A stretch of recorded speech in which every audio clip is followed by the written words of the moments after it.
Hey there, I'm Lee Ullman here with some big news from the National Young Farmers Coalition.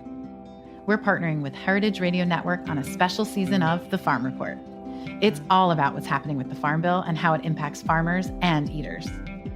I am growing diversified vegetables on land that's been in our family for 150 years.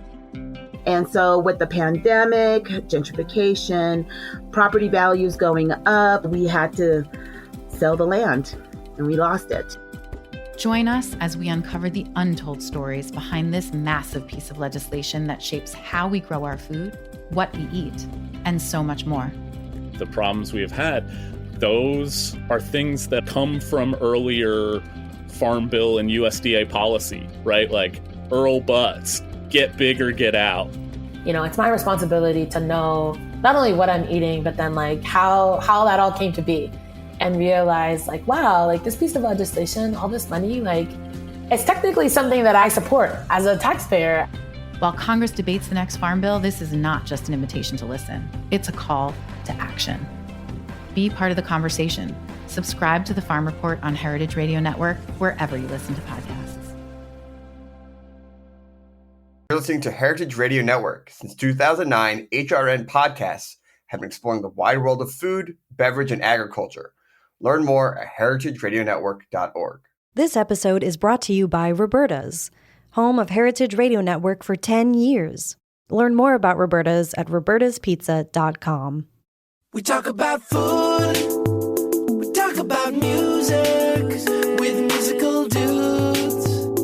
Finger on the pulse, snacky tunes.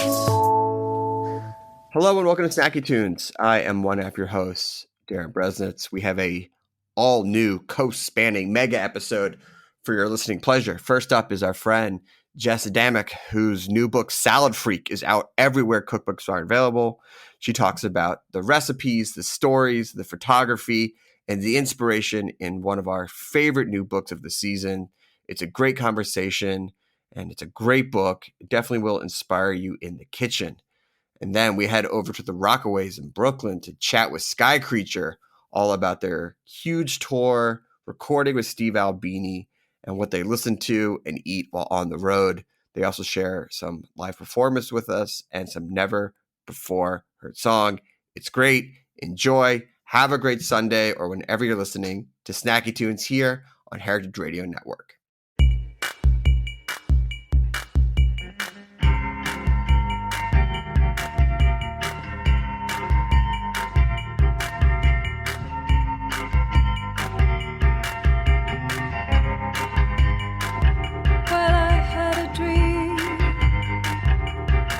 I was just like her.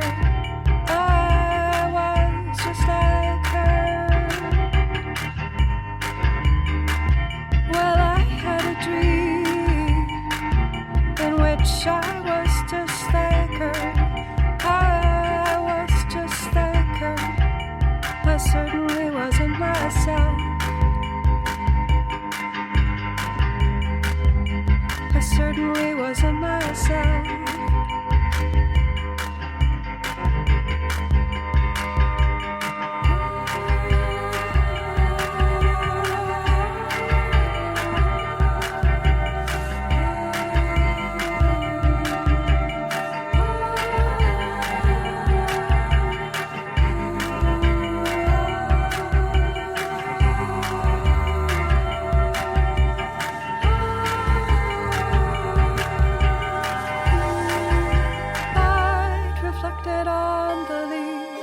Somehow looks like everything and nothing I'd ever see, like nothing I'd ever see.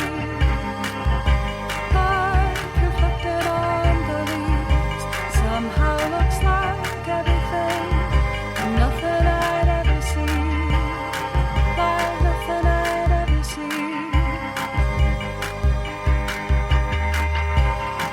Like nothing I'd ever see. Like nothing I'd ever see.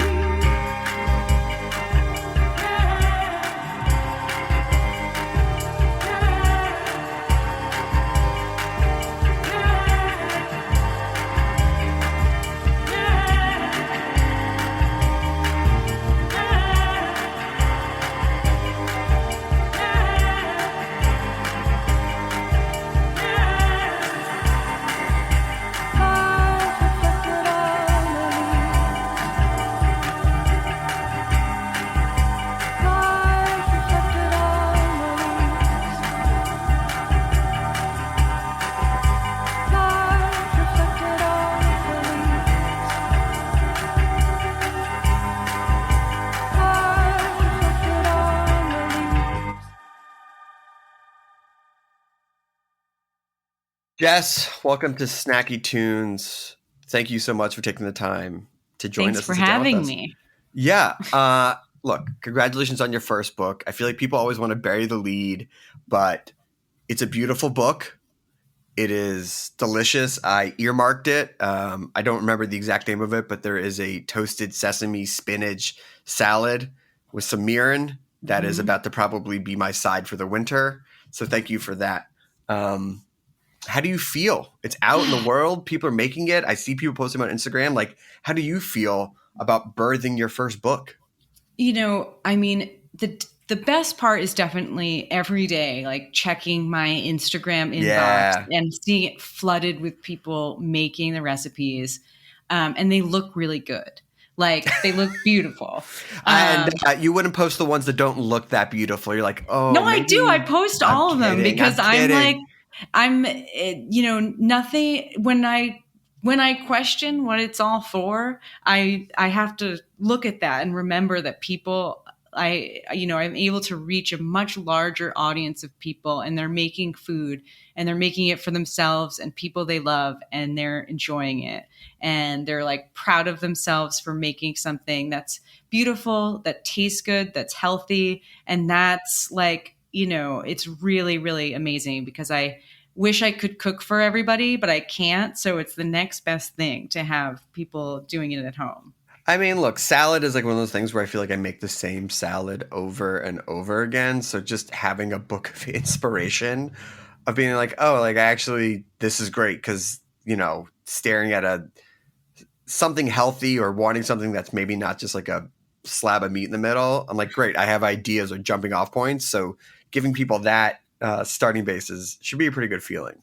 Yeah. And I think, I was like very generous in like what I classified as a salad. Yes. And there's some stuff in there that I was like, sheet pan. Okay. Yeah. Okay. And I think expanding that definition and just kind of opening people's mind to like, I've had so many people say like, oh, I'm not a salad person, or like, I hate salad, but I'm making things out of this book. And it's like, yeah, because salad doesn't always mean like a huge like bowl of kale with, a lemon dressing. Like there's so many other things. If you don't like leafy greens, like there are so many other great vegetables to try.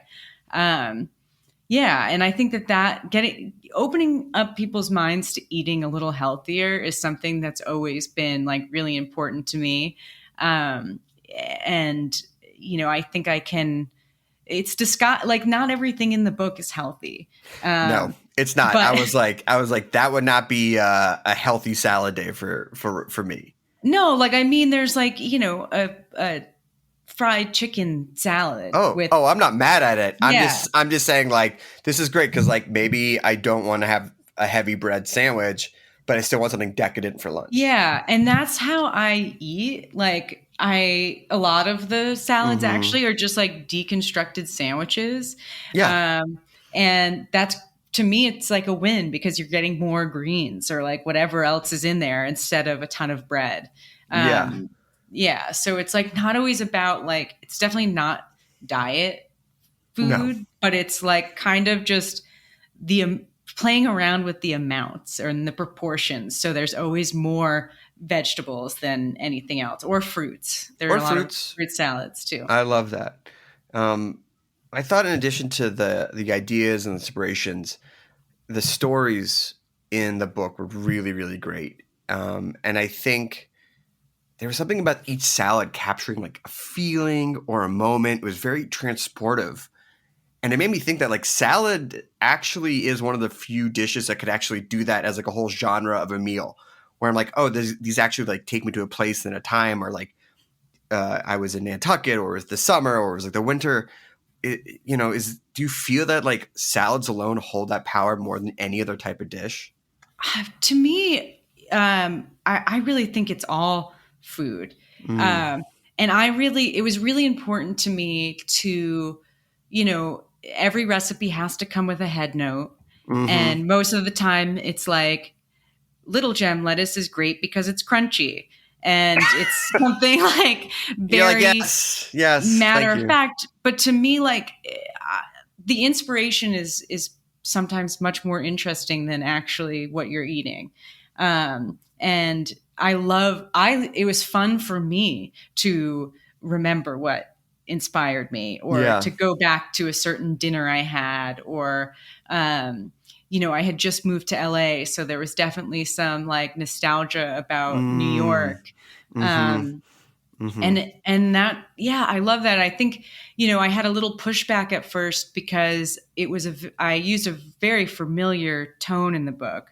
And I mentioned I mentioned like a lot of my friends with no explanation. And, but I wanted the book to be personal. And I wanted, if somebody liked it, they'll keep looking for more from me. If they hated it, they can go to someone else for their salads. But what are you going to do? Are you going to say like, oh, like the bitterness of the radicchio or something like that? Like, I liked it when you just made references to like, oh, it was my painter friend and it was a hazy afternoon after a long day of hanging out. We made this dish and I was like, yeah, I too have been there. And like, this dish does sound like what I would want after a long day of hanging out on a hot summer day in Brooklyn. Yeah. And that it really did make it more fun for me. There were a couple times where I was like, I just need a head note for this, salad. Like, what am I going to do?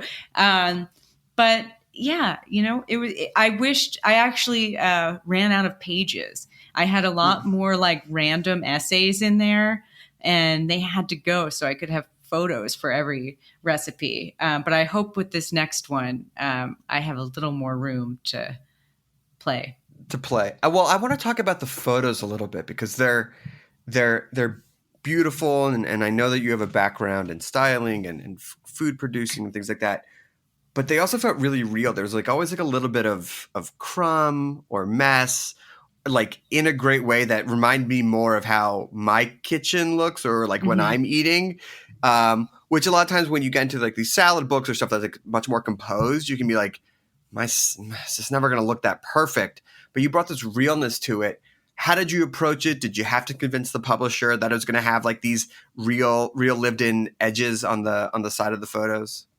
It's funny because, when I first went into it, my very first thought was like, each one of these salads has so much going on that there can't be anything else happening. Like I have to stick with like, there can't be like a million beautiful little bowls around. Like it has to just like the focus needs to be the food because there's so many shapes and colors and little elements. So I knew I wanted like close up, straightforward, clean, but edible. Like I have been a food stylist for like 10 years. I've worked I assisted so many stylists who all have their different spin on things. And sometimes it's so perfect and precious that you don't think you can break in there with a fork, or somebody at home knows like, I can't make it look like that. I don't have ring molds. Yeah. I mean, I as a stylist know like, there's no way somebody could replicate this because I'm doing all of these crazy things to make it look like that. Right. And I think, I had the very first shoot that I ever was like the lead stylist on at Martha Stewart was with the photographer Jonathan Lovekin, who shot all the Oda Lange books and Nigel Slater's books. And he is absolutely incredible. He shoots a lot of things handheld, which is like completely unheard of in food, like the world of overhead food photography now. Yep. And I remember I was so nervous, and like there was another stylist there, like making sure I like didn't mess up because it was like my first big thing for the magazine. And I remember I was like really nervous, and it was this like salmon with a pea shoot salad on the side. And I like when I put it down and went to like go back into it to like fuss around. And Jonathan was like, just get away from it. He's like, it's never going to look any better than whatever you throw down the first time. The more you move it, like the less real it's going to be. Like, let's just start here and see what happens. Wow. And I've always remembered that because it's absolutely true. The more you like get your tweezers out and start like fussing a bit around. It doesn't have the movement of creation in it. Like when I'm in the kitchen, I'm so chaotic and I make such a mess. No one can believe I worked for Martha because it's like insane. But that's when I am creating. I'm doing the thing that I love. I'm making something. I'm not thinking about, picking up after myself or getting it neat and organized. So I wanted that, even though it was like Martha in the front, me in the back, like clean. If you look at it at first, it's super clean and highly stylized, but like also then you see these little scattered things, or, there's a little smear of like dressing on the side, because that's what happened when I put it down. Which I love. And when you were going to compose or make the photos and you put the food out, were you thinking about, this is how I would put it down and serve it to someone, and then you would shoot it? Like, how did you actually put that first moment down?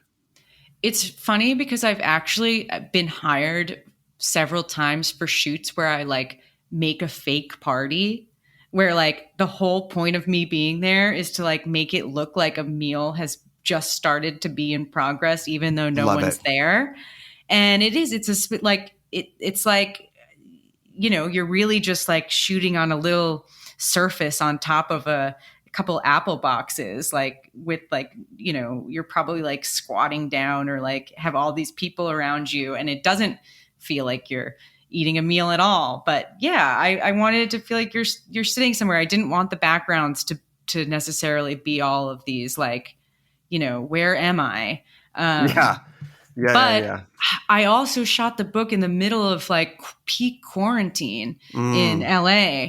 And I had dreams of like going to all these different locations and like, having a lot of people eating having the human element of hands getting in there and doing, whatever. But like, it just wasn't possible. It still feels very lived in though. Like it feels, it despite not having those extra hands or moments, like I was like, oh, people are eating this. Like people are 5 seconds away. They're waiting for whoever's taking the photograph to say, are you done? So I can reach a hand in and pull out a topping or reach in with a fork or something like that. Yeah, everything was edible, which was really nice. And everybody it was a very small team. My friend Brett helped me style, and Linda Pugliese, who's an incredible photographer, shot the book.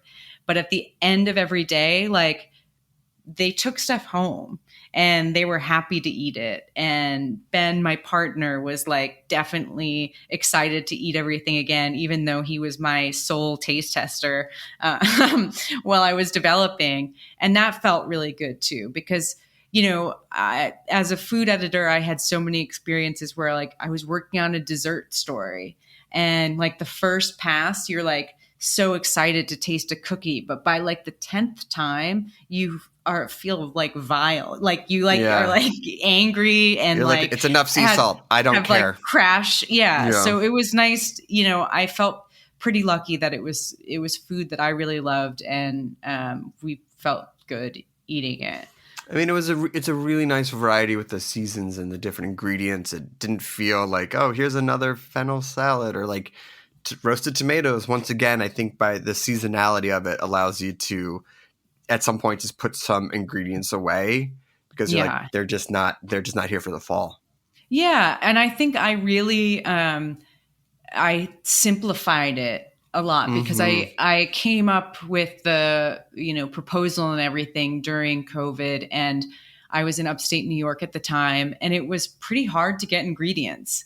And I think for the first time, I was, I didn't have the Park Slope Food Co-op and the Union Square Green Market right there. And it was like a price chopper, and I could go there and I could get your basics, but it wasn't, I wanted to be able to make things wherever people are all over the place, and access to ingredients is different everywhere. And it was important to me that they were simple enough that they could be, ingredients that were found everywhere. there were definitely a few indulgences. There's, pea tendrils and a couple of other things, but I really tried to offer alternatives and, appreciating, even if it's like non-organic lettuce that came in a plastic thing at a store, grocery store. Fine. It's fine. It's okay. Fine. It happens. And you can still appreciate that ingredient for what it is without like burying it in like 1,000 other things. Yeah. I mean, look, we're lucky where we live. And if all you got to do is hop on the 10 to get to literally the world's best market every Wednesday and Saturday. But that doesn't mean that you can't cook and explore if you don't. I think the truth is I found myself becoming annoyed with cookbooks I was opening.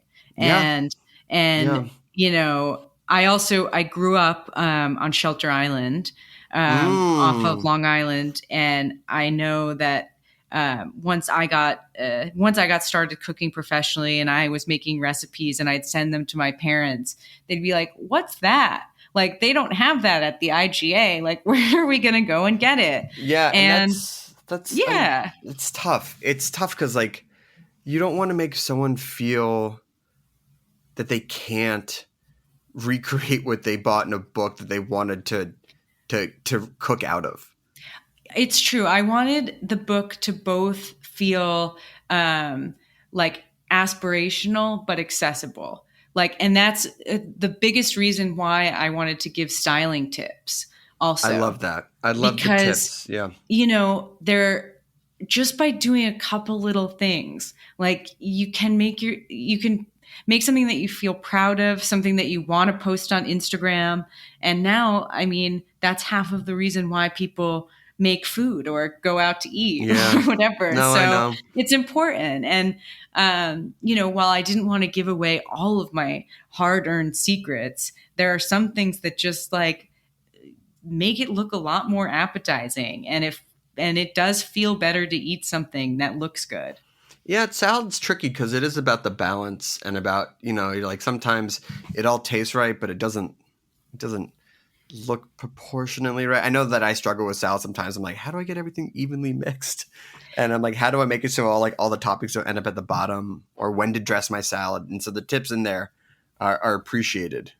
It's funny because it's, with salads on the surface level, they can seem so simple.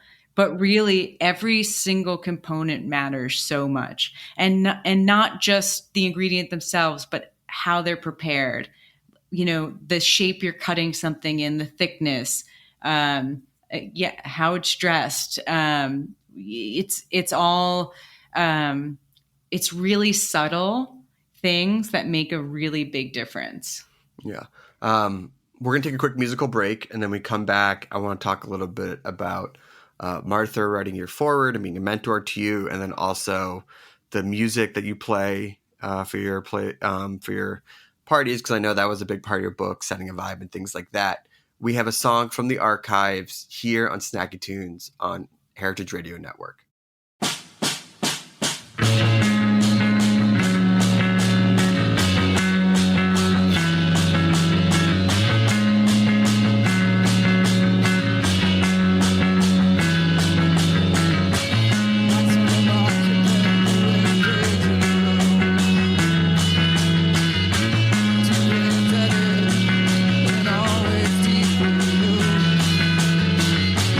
Well-educated generation.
Hello and welcome back to Snacky Tunes.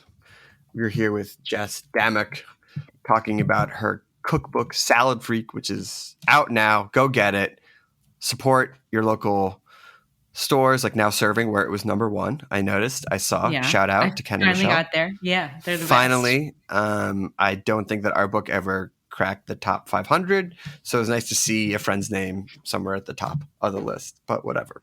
That's my own personal cross to bear. I want to talk about the opening and your mentor, Martha Stewart, because for anyone who's ever worked with her, it is, or been in her presence, it is just like an incredible aura of just like what she gives off, but also in working with her or working for her, like how kind and giving and how much she shares of her knowledge. I mean, there's truly no one like her. No. She's her own entity on this earth. Like, I am constantly in awe of her still after all these years. Yeah. And there's truly no better person on earth that I could have learned from. She is, she knows how to do everything there is. She knows how to do it. It's crazy. Right. Which is so that when you work for her, you're like, you just have so much to do. You can't do this. But if you had to do it, you could. And she somehow, even when you're like, she couldn't possibly see me trying to like take this shortcut, she, wherever she is, will somehow sense that you're like not doing it the right way. And she will be like, why are you doing it like that? Is this how we wanted to cut the carrots today? Is that there's no shortcuts, which I think was a really great way to learn, especially now. Things have changed so much with food styling and food media. And I really am so happy that I learned how to do everything the sort of old school, no nonsense way. And I think the other really, like, Martha taught me that you have to work really hard. There's no way around it. No, There's no way. I interned for a really long time, and I traveled around the country with Martha on this like live food and wine tour, and had to like bring a bunch of pressure cookers into the Chicago Bears stadium and make like just really crazy things. It wasn't exactly suffering, but it's like, it definitely built character, and made me, it made me keep working. I think she also, she was, before I got the book deal, she's always pushed me and always encouraged me, but it wasn't until it was like the 100% final and I asked her if she would write the foreword, then she gave me that extra sort of helping hand. Like, she wanted to make sure I could do it myself. And I really appreciate that as well. Well, and I think, how many people have passed through some sort of Martha production, whether it's the TV show or magazine. So to get that extra special touch, you got to feel at some level like it's so genuine, because I'm sure she gets hit up all the time for stuff. It's funny because, she's a very busy woman, and to get her to sit down and write something, it took a lot of I had to keep texting her and bugging her. And that's the work though. It was like the night before Thanksgiving. Sure. And I was in Puerto Rico where my partner was shooting a TV show. And I called her, and she was making all of her Thanksgiving pies. And I was like, oh, hi, it's Jessie. And she's like, which Jessie is this? And I was like, Jessie, who's I'm going to ask you about the foreword again. And she's like, oh, right. That Jessie. That Jessie.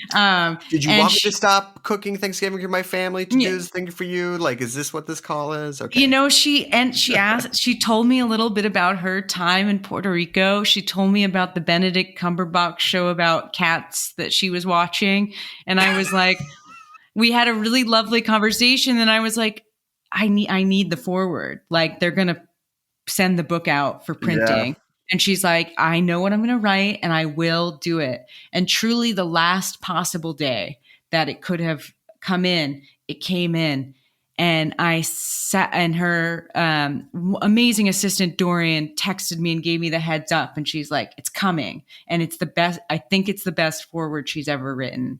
And I read it and I feel like the whole like reality of everything that I had been doing for the past 10 years, like really hit me. And I couldn't do anything. I sort of just sat and stared at my computer screen for a while. And I like didn't read it to anybody. I didn't do anything. I was like pacing around. And I think I wrote her back like 3 hours later. And, it took me a really long time to figure out what to even say to her because it was beyond thank you. It was, when I was like in middle school, my mom was at work, my dad would let me like throw little dinner parties and invite my friends over. And I always just wanted to be Martha Stewart. I took over all of my family's holiday meals and like was having tantrums when they like didn't have the right like matching platters or like the proper serving utensils. And in my wildest dreams, I could have never imagined that one day like Martha would be writing the foreword to my book. It felt like I think I never give myself enough credit for any of my accomplishments. And this was finally like, oh, wow, this is a big deal. Yeah. And it was really nice to feel that and sit in that. And I think that that's what hit me more than anything else with the book, like having it come out, seeing it on shelves, seeing all the press, all of that was really exciting. But like knowing that Martha took, made that contribution to the book was so big. Yeah, because she took the time and the effort to say like this person did it, and I'm recognizing the work that she did and what she put together. And 10 years of work was totally validated. Sure, in a field where validation. Do not get into this field if you're looking for validation. No, to get validation from Martha, I mean, it's pretty like, the fact that she was your childhood hero, like what sort of kismet is that? Like what sort of amazing, just like you start thinking about your life. You're like, okay, I went from here and I got here and then I got there and then it all led to this. In many ways, it sounds like it led to that singular moment where that forward came in and you're like, oh, it sort of led to this piece of it. Well, it's really funny because when I was like studying for my MCATs when I decided I wanted to go to culinary school. Sure. And since I was like a very little kid, my mom was an emergency room nurse and she was like, you'll be a doctor because you'll always have health insurance and a great job. And like, I was like, I had like my little doctor's kit and my like skeleton set that I put together. And so that's what I went to school for. And I was working in an orthopedic hospital in New York. And I just kind of had this moment where I was like, oh, wow, I really don't want to be in a hospital for the rest of my life. And it wasn't about, I still wanted to help people in some way, but I just couldn't imagine. My mom was a nurse for 35 years and went to the same place 5 days a week for 35 years. And the thought of that was unbearable. So I said, I'm going to go to culinary school and work for a food magazine. And they were like, well, good luck with that. We have no idea, how you go about doing that. I mean, good luck.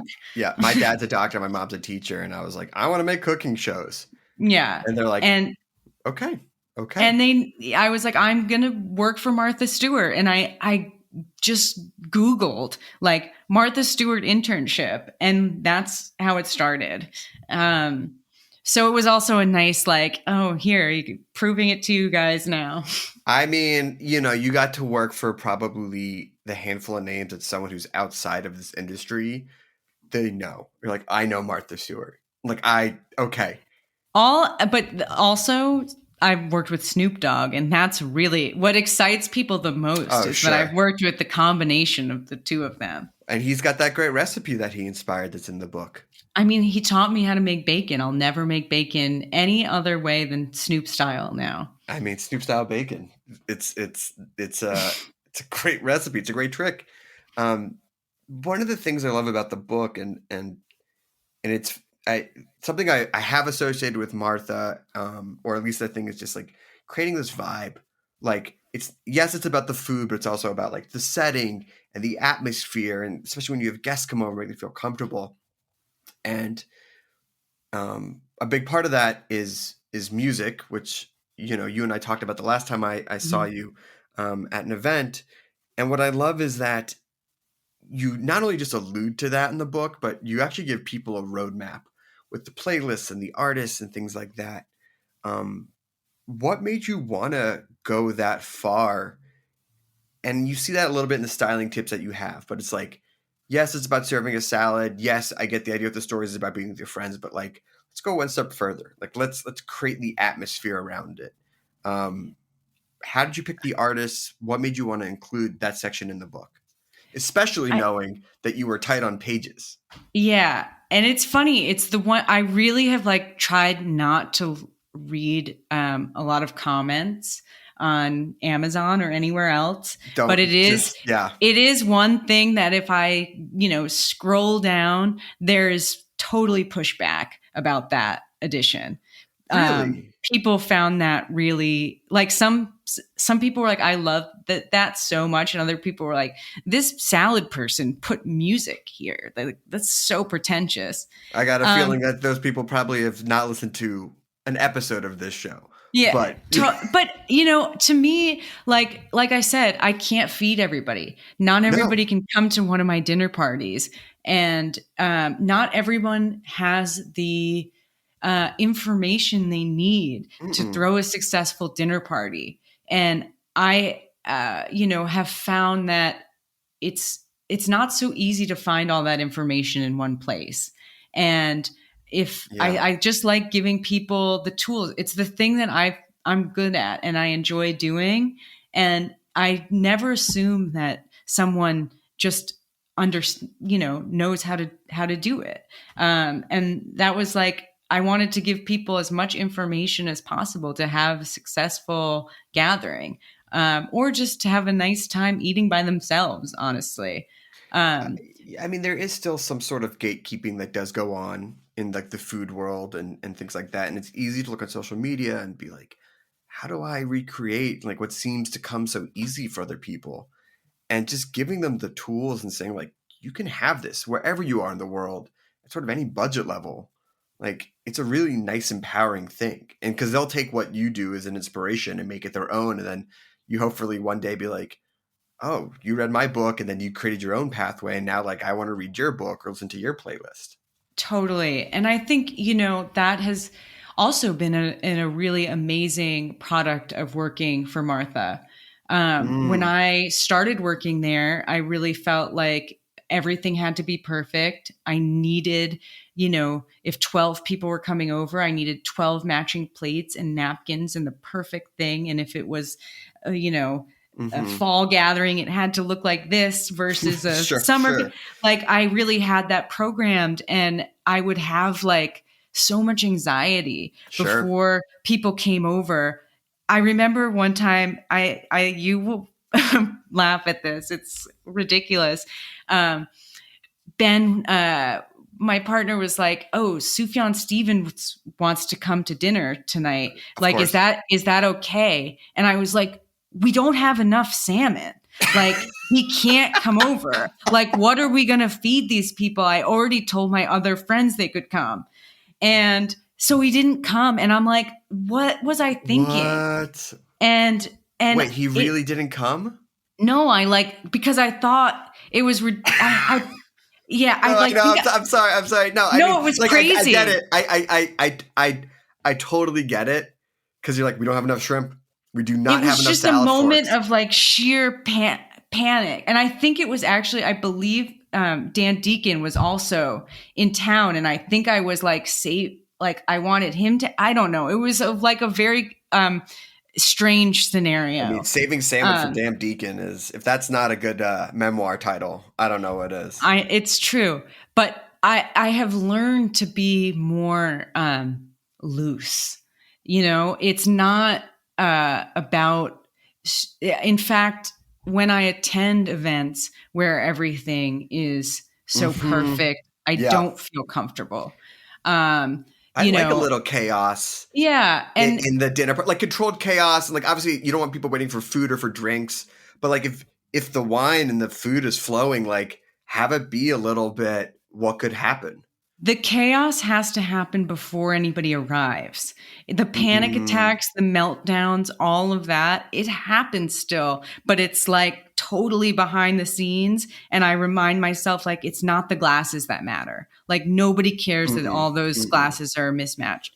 But I think it also, there has to be enough care and attention to detail where people don't feel like you've just like thrown it together. Because I'm like, that's not my style is not like, here you go. Like, I just had this, like, no big deal. I really like making people feel special. Yes.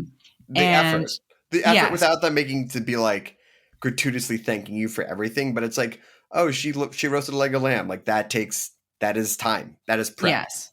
And I really have learned through experience that sometimes the best get-togethers are, you know, spontaneous ones. You know, it's when like Ben invites people over and he, without asking, and I panic because I don't think there's anything in the refrigerator, but there is, and I can make a meal out of it. And, you know, I don't think that I like the panic beforehand. I think it reminds me I'm alive, you know? I don't think without that, if I was like, we call it fake chill around here. You know, everything's fine. It's all good. But I saw, I was helping Martha prep for her Christmas party, and we had to make, I'm not exaggerating, like 3,500 Christmas cookies. It took a week, and there were three of us, and our hands didn't work by the end of it. Like it was crazy.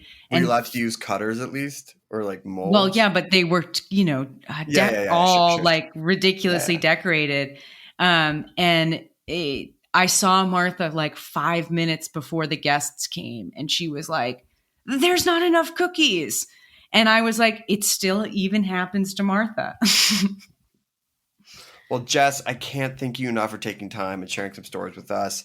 If people want to follow along with you, get the book, see where your events are, post salads, where can they do? Where can they visit? Slide into my DMs with a photo of salads. That's a good way to do it. And where do your DMs live? They live at Jess Damuck on Instagram. Amazing. And if people want to get the book, it's available everywhere, but support your local store if possible, if you can. Some people may not have a local cookbook store. It's true. So if you can't, that's fine. You can use one of the big boys or girls. But if you have locals, they usually ship nationally as well. It's true. And they're usually signed.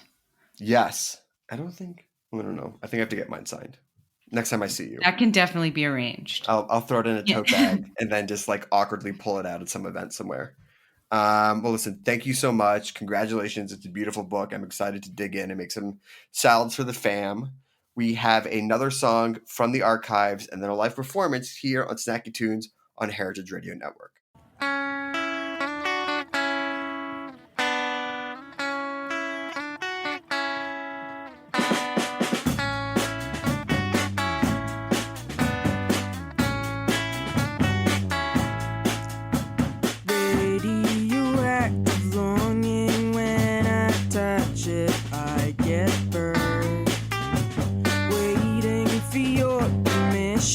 To own a grain of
This episode is brought to you by Roberta's, home of Heritage Radio Network for 10 years. Roberta's was founded in Bushwick in 2008 and has become one of the most iconic restaurants in the country. HRN made its home inside of Roberta's in 2009, and together they have become part of the DIY fabric of the neighborhood. Roberta's, the pizza restaurant, is open for lunch and dinner 7 days a week and serves much more than just the famous wood-fired pizzas. Their team dreams up new salads, pastas, and sandwiches on the regular. Roberta's Tiki Bar is alive and well in the back garden, serving up frozen drinks in the summer and hot toddies in the winter. Stop by the bakery and takeout spot next door for fresh breads, sticky buns, and pizzas to go.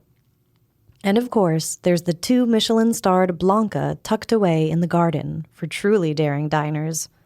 But Roberta's also extends beyond Bushwick, with multiple locations in New York City and now in Los Angeles. You can also find their frozen pies in grocery stores around the country. The spirit of Roberta's, like Heritage Radio Network, is everywhere. Here's to many more years of pizza-powered radio. Learn more about Roberta's at robertaspizza.com. Majel and Matt, welcome to Snacky Tunes. Thank you so much for taking the time. I know you just came off a massive summer tour, so I appreciate you hopping on the show with us. It was massive. That's correct. I want to say 66 days, like 2 full months on the road. Yeah, we had a couple of days. We had a week off in New York, but pretty much it was a straight shot from June to like June 1st to August 10th, but with a week off at home. Well, in the beginning. Yeah. So you're home, you're back in the Rockaways. Do you feel inspired, invigorated, rejuvenated, regenerated? I mean, mostly depressed. But the funny thing about that is that the tour, I was all depressed during the tour too. So it's just really a continuation of it's just rough. It's just rough. We're just working really hard and like doing stuff, and the only thing is that the intensity level is lower. Like when the tour is such we'll never do 9 weeks like that again. The intensity level is too high for too long, but we kind of just were like, we had to cancel a tour because of COVID. Sure. And like everybody. Yeah, like everybody. Yeah. And we were just like really jonesing to get out on the road, and we kind of we leapt before we looked. But having said that, there was a lot of great moments, a lot of great vibes, and meeting a lot of cool people. Not every night, but a lot of nights, and even the nights that were stinkers were sort of generally had redemptive qualities. The absolute worst shows that we played were really, truly bad, but there would always be some encounter with some person who either accidentally happened to be there or had just somehow randomly like heard us on the radio and driven 2 hours to be there. Like that actually happened multiple times. Or some person would just show up and be like, you guys are great. I'm going to give you $300 just for no reason at all. And so then that would sort of salvage the night because, this theory about like, you don't need to reach absolutely everybody. Nobody's going to like everybody.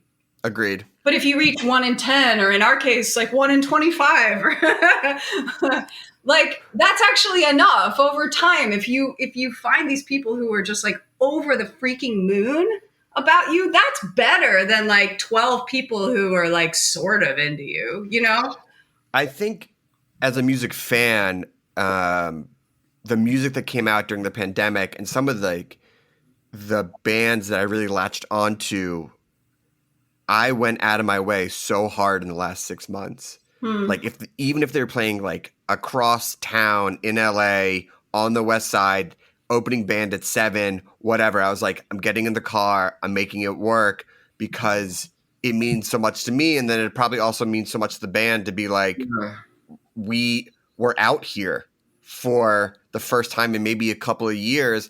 I imagine you ran into other bands and fans who had that like, thank you, we're appreciative to just be together in the room together sharing this moment. Yeah, I mean, it was a combination of that happened for sure a lot. That it happened more when we did a tour last October, where people would say, "This is the first show I've been to in 2 years." Right, because there was that small gap of like music's back, and then it's like, maybe not so much. I mean, it's kind of a double-edged sword because, like, obviously the biggest loss in COVID is the 1 million lives, if you'll recall. Yes, and if I didn't mean to be flippant about the loss and the devastation of the disease. No, but I just think that like the cultural fallout is still is ongoing, and one of the things that was made the tour so up and down was that we would have an experience where it just seemed like there was this like, what about this great band? I heard that in your town you have this great band called such and such. Do you guys know them? Like, when are they playing? They'd be like, oh yeah, they never really came back after COVID. And like, there's still a lot of like, cultural devastation on the non-moneyed side of things. Like, obviously, like Netflix and Hulu and, Virgin Records or whatever, they've got so much money, they're just like plowing along. But the bands that don't have money, which is where all the creative stuff really comes from, that stuff, it's like it's worse off. And so we would go from these highs of, we actually had a great show in LA. We played at Permanent Records. Love it. It's awesome. And we played with this band called Tremors, and then this trio of completely newly constituted. This was their first ever. And second show. We played a couple of shows with them. These were their first couple of shows, and it's this guy Craig Wedren from Shudder to Think, and this Jarek Bischoff, who's mostly a new music guy. Although he played with Amanda Palmer. He played with him. Anyways, they did this improvisational set, and it was so like, wow, this was amazing. And then we would go to certain towns where like, man, it's like, this is what it's like on a weekend in this town. Like, it just felt so like demoralizing. Just the culture just didn't feel, it was weird because some places it was like, back at it, baby. And then, of course. It was like, there was like little recovery. And I think that really like affected our like, the up and down, the swings were just so crazy night to night. Yeah, there were super high highs and super low lows. And part of it was the towns. And sometimes there were unexpected, amazing nights. We played one of the best, we always say this, one of the best shows on tour was in this place called Hot Springs, Arkansas, which nobody's ever heard of. They have an amazing scene with like several extremely good local bands. They totally knew the entire record when we showed up. Everybody, like, we sold more merch that night than we sold on any, and it was like an amazing show and super fun for us. And the band was great. That's the other thing. Like, the band, this band Ghost Bones that we played with was like legit great and legit knew how to put on a show. In general, the shows, whatever, they're always going to be better when you play with a band that is legit great and legit knows how to put on a show. It's just, it doesn't. You just never know what you're going to get. There was also like, there was this booker in Phoenix who just threw his fucking life on the line for these shows of ours. Like, he really just like... I think people... I think it's the both. I think it's the both sides of it, is where it's just like some... Either scenes just got... that were tight or small, and people maybe dispersed or just never got the revenue back to start doing shows again, or people didn't come through. Or the flip side, which is like, nothing matters more than these shows to get these bands out of town. And I the middle doesn't really seem to exist anymore. It's just that it's the opposites. And, it's easy to live in New York and LA. And it's just like, you can say like, I can't go to another show. I can't go to another, like I have too many shows. And then you forget like the wealth doesn't always spread out to it. Let's hear a song. I don't want to bury the lead because I want to talk about it later, but this came from a very special session, which we'll talk about after the break. But the first song that we have up is Cold Light. Can you talk to me a little bit about this track? Yeah, it's an interesting story actually on this one. Basically I hooked up the wrong drum machine to my MPC, and it's actually the same beat as another song that we have, but it sounds completely different because I hooked it up to the wrong drum machine. And I was like, oh, haha, funny. And Majel started making some funny noises. And I was like, okay, cool. We're never using that for anything, ever. But it's funny. And then Majel just kept pushing me. She's like, but what about that one thing? You know, that thing that we did and da-da-da-da. And I was like, we're not really going to use that. And then eventually it just turned into this song over a period of iterations. And on the EP, it's pretty much us playing it live. But the vocals are like a million takes. But what you're hearing here is we just did this. We wanted to, what? Like everything worked out real well. We had to do a million takes of the vocals. A million takes of the vocals, right? That's well, look, you got a finished product. That's the end. Like, you turned an earworm into a song. Like, that worked out. Yeah, this is just us playing it live at Steve Albini's studio in Chicago, which we wanted to just sort of tape what we were doing, like the live show as it is currently constituted. So this is just us playing live at Steve's place. Amazing. Well, here we go. Cold Light, live from Steve Albini's place in Chicago, here on Snacky Tunes on Heritage Radio Network.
Welcome back. That was just Cold Light from Sky Creature.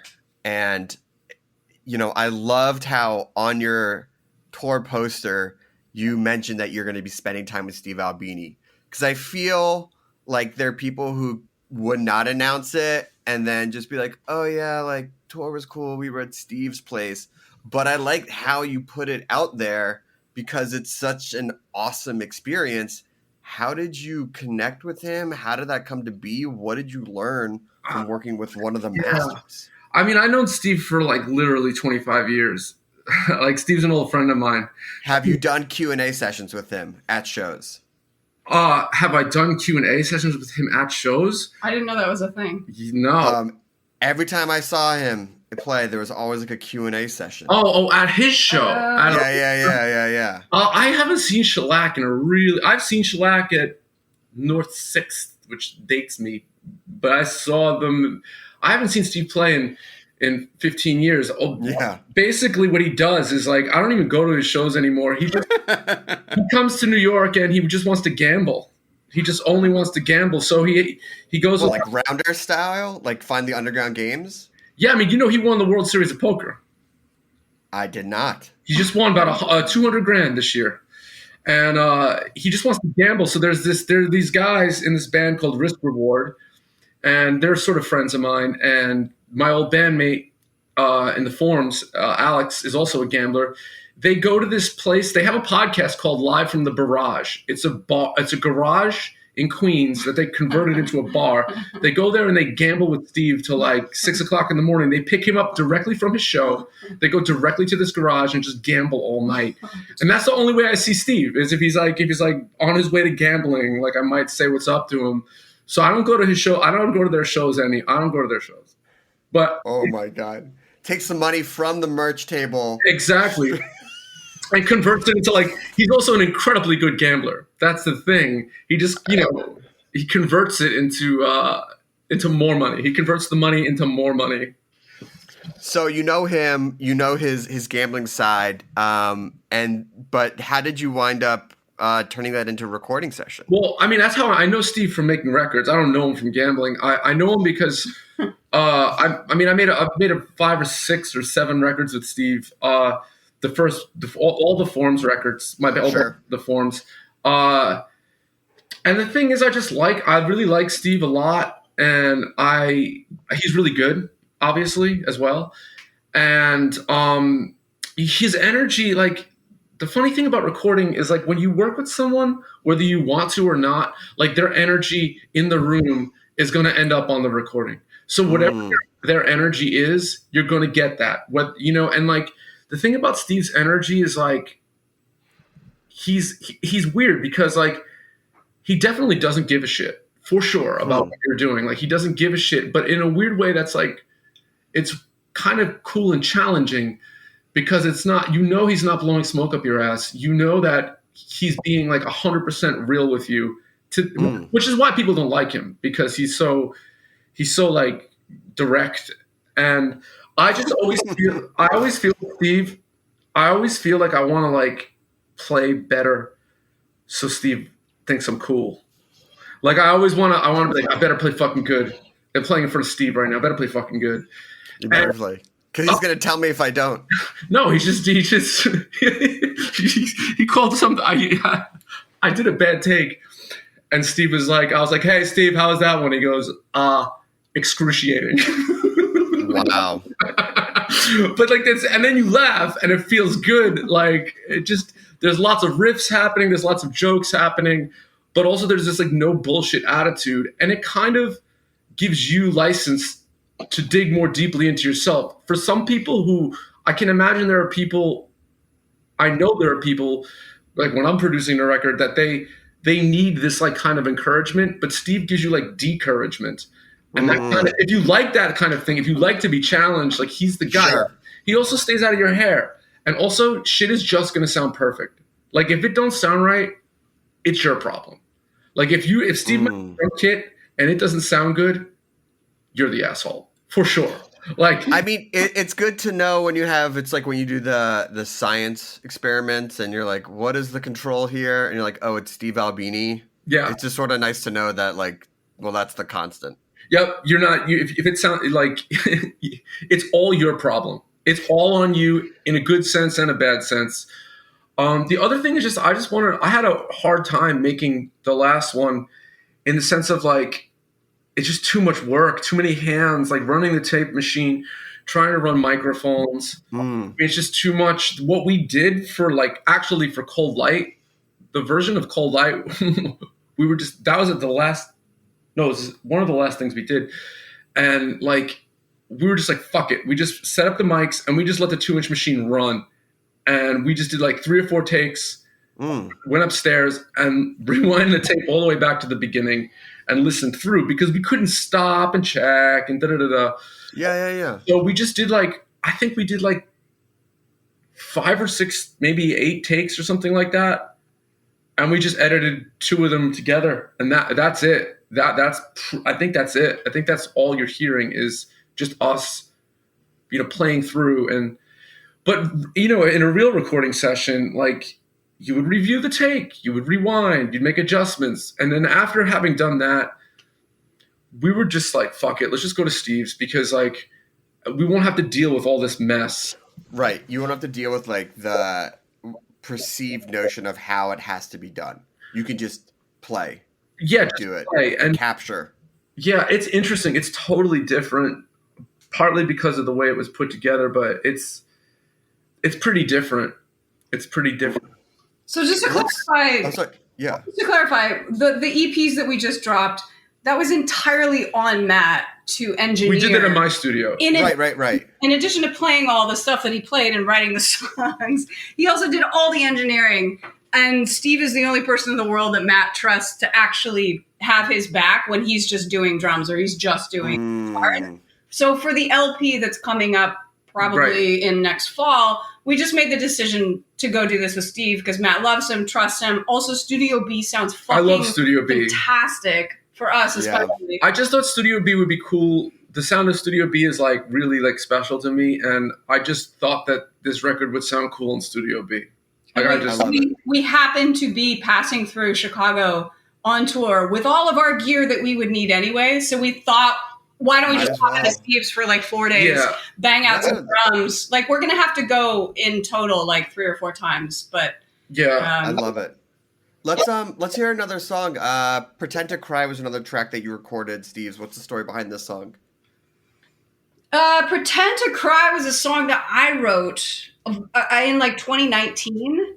And it was released as a single by me. Matt did all the production and the mixing on that song. And for a while, there was a planned release of a solo EP of mine that would be 5 tracks of my stuff. And basically at the exact same time, we were going to do a Sky release of 5 songs. And I'm sure you know this as a musician, like it's really bad to divide your projects, both mentally and from a social media promotional marketing standpoint. It's just a really you need that cohesion because people are just like, I don't understand. And the second they don't understand, they go somewhere else. And along the way, Christ. Matt and I had started to have an artistic mind meld anyway. Like Matt was, in some cases, rewriting some of the stuff that I had done, or we were doing remixes. So this Pretend version is a very significant rewrite and re-record of the initial version. And my planned solo EP just became a Sky EP because there was so much Matt written all over it. I love it. That we were like, isn't this if Sky is me plus you, and this EP of mine, quote unquote, is me plus you, why are we not calling it Sky? So it's got a different look and a different vibe entirely. Otherwise, it wouldn't have been released right at all. Like otherwise, we buried it, and it would have been. It wasn't worth burying, and like we were playing them live anyways. Like we were playing a lot of this. We were playing all this stuff live anyways. So we were like, if we're gonna be playing this in the tour anyway, and like, why are we not releasing this together? And that's why we have this weird ass double EP. You know what I mean? Because like, I mean, I didn't find it weird. I was just like, because. Well, once you dig into the story and read it and talk to you guys, like this makes total sense. Because if not, then you're like, we'll bury the songs. We'll put this out in a couple years. And then it's like, does 2019 stuff even make sense anymore? We have all these new songs. I'm tired of these songs. Like, get it out and let people hear it. You just gotta, and also like, today it's like, you gotta keep releasing. And like for us, I like records a lot. And like, I like to sit down and listen to a full record, but we just have to keep releasing stuff, and like these EPs will be different than what we're gonna like release in the future. But it is what it is, and like it's out there. You know what I mean? It's a thing that people could enjoy, And that's the bottom line. Like it's an object that people can enjoy. Especially if they hear it live and they want to go home and listen to it. It's just not, you're like, hey, where's this song? It's like, oh, well, here's the story of why we didn't release it. Yeah, that's the thing. You don't want to. That's the thing. It's like even that is just like, no, it's like I saw it live. I want to listen to it in my bedroom. There we go. All right, here we go. Pretend to Cry. Another track live from Steve's in Chicago here on Snacky Tunes on Heritage Radio Network.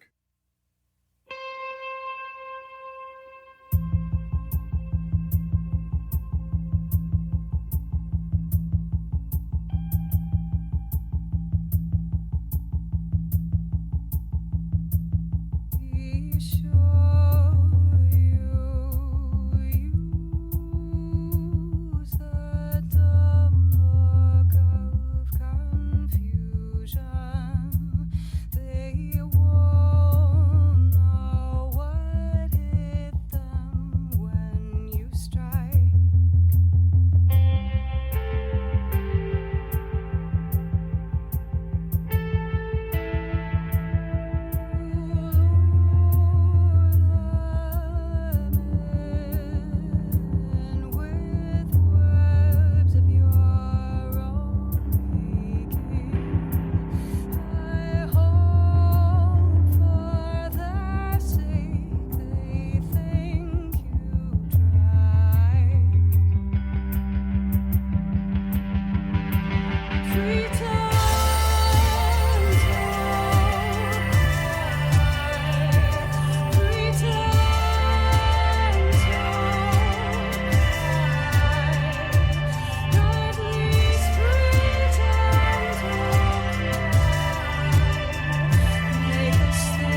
Welcome back to Snacky Tunes. We are chatting with Sky Creature, who just played Pretend to Cry. And I know we were talking earlier in the show about the very long tour you did this summer. And it's an interesting dynamic to be in a car with one other person, because it always feels like a binary choice of like what we're going to listen to or what we're going to eat. It's never like I was outvoted by 3-1. It's like, why did you just look with utter despair off to the side? Because it's fucking. He's hitting me where it hurts, man. He's hitting me where it hurts. I'm just saying. Well, you posted this video, and you can't see it now because you respectively are wearing Metallica and Pantera shirts, but of listening to Metallica on repeat in the car. We just listened to Metallica and Pantera almost exclusively. It's not a democracy. It's not a democracy in the car. Magel's not really a huge listener. Like she's not a fanboy. Like can I ask how you feel about what you would want to listen to in the car given the chance? Were you happy with? Some people are just like I don't care. Just put on whatever. Yeah. Are you ready? Are you ready for me to answer this question? Go ahead. Major should answer this. Okay. This is a story for you. Okay. I got surgery in April. Okay. And I was out for 2 hours. I came out and my uvula had been crushed and was declared. You can't look off camera. Okay. Well, this isn't even a video. No, but you're like. Right. Go ahead. Okay. I had a crushed uvula. I was in extreme pain and I was like extremely woozy. Matt picked me up, got into the car, and put on. Was it Hum? That was Pantera. So, I'm barely compos mentis, and we're already listening to Pantera post surgery in the car ride home. Does that give you a sense of what being in the car is like? Yeah, you could have put Wish You're an Astronaut on, and that may have been there was some. Well, that was a big one too. Well, we actually we hung out with Matt Talbot from Hum a bunch on this tour.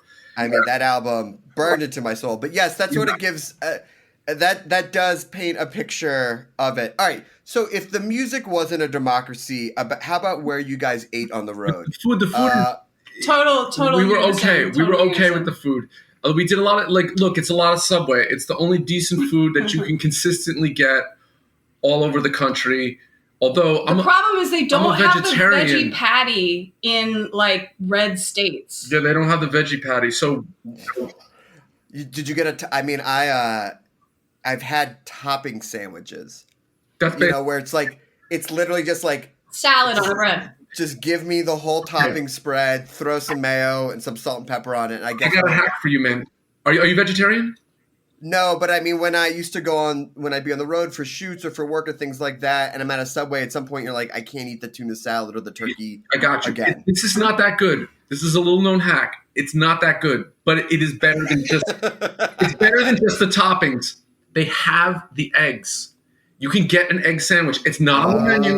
If you ask them, they have the breakfast thing, and they'll just give you an eggs and then a bunch of toppings, which their eggs, there's something weird with those eggs. I don't even know what's going on. They're not real. I mean, they're like, it's, like a Dunkin' Donut egg. It's like, or a McDonald's egg where it's like, I don't know. I don't know what the science is. What the fuck is it? Powdered reconstituted egg. I don't know. It tastes not that great, but it is better than just the topping sandwich. I will say it's a little bit better than that.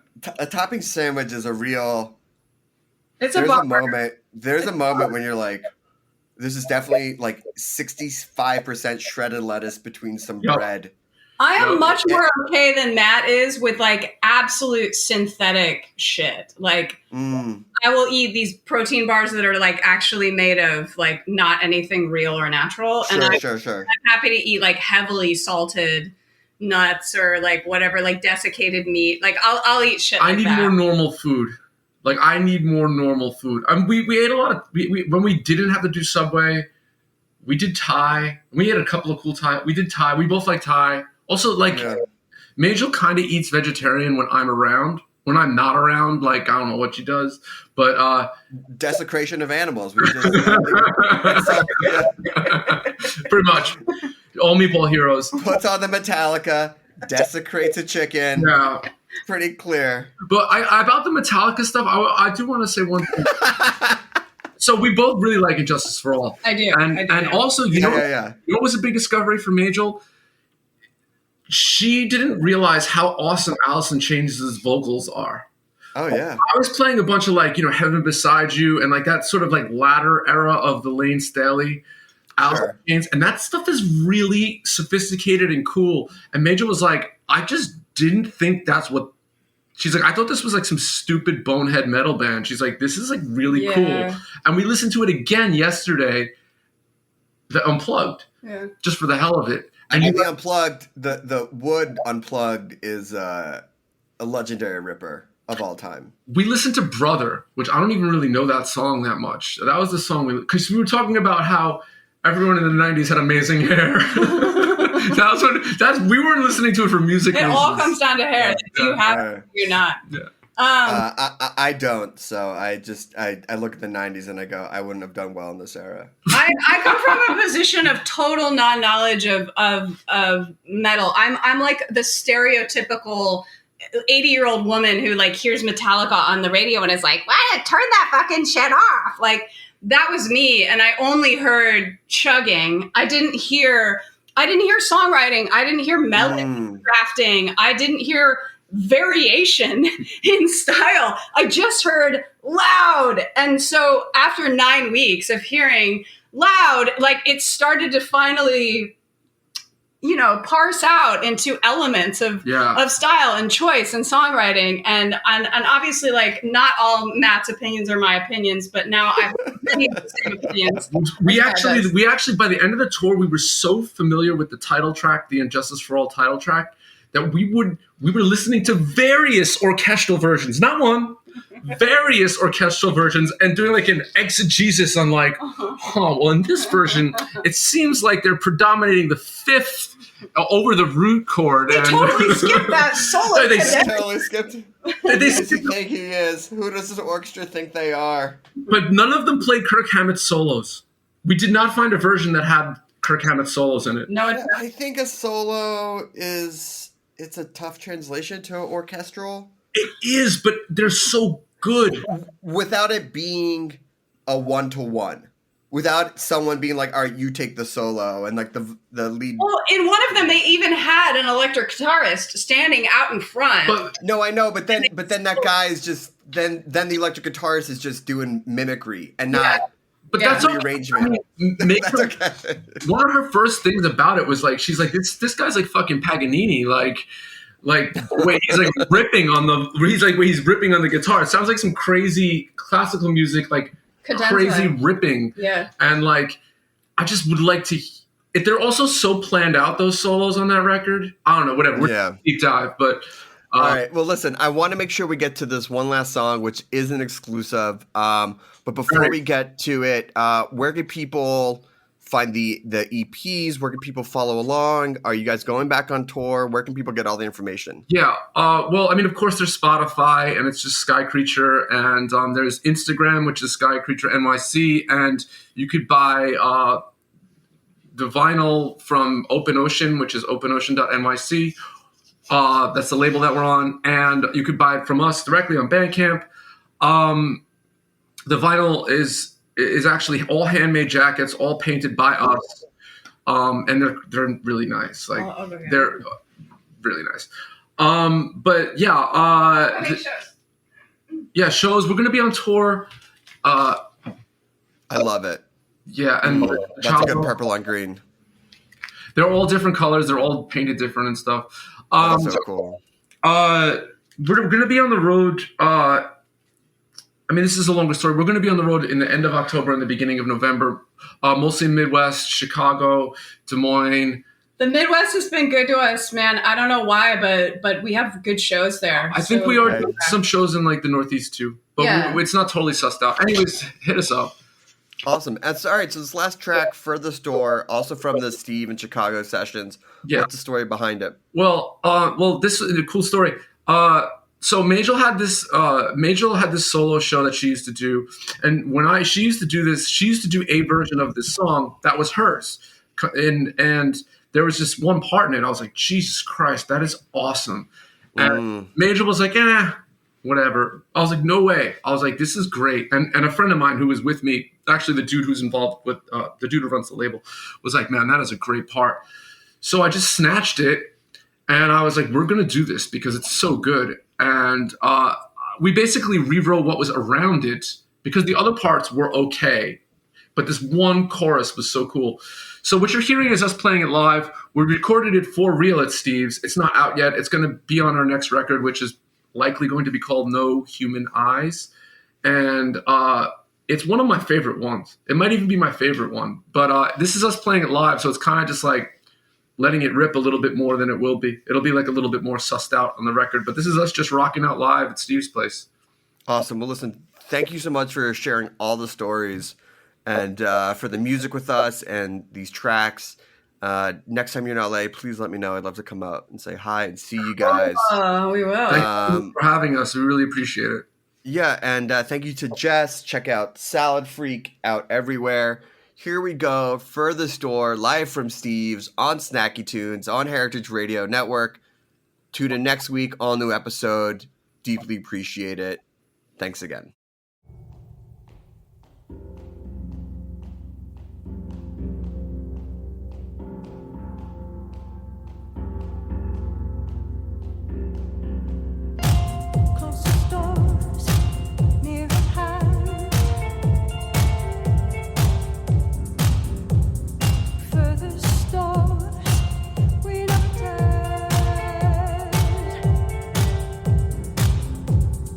Open door.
We talk about food, we talk about music with musical dudes. Finger on the pulse, snacky tunes. Snacky Tunes is powered by Simplecast. Thanks for listening to Heritage Radio Network, food radio supported by you. Keep in touch at heritageradionetwork.org/subscribe.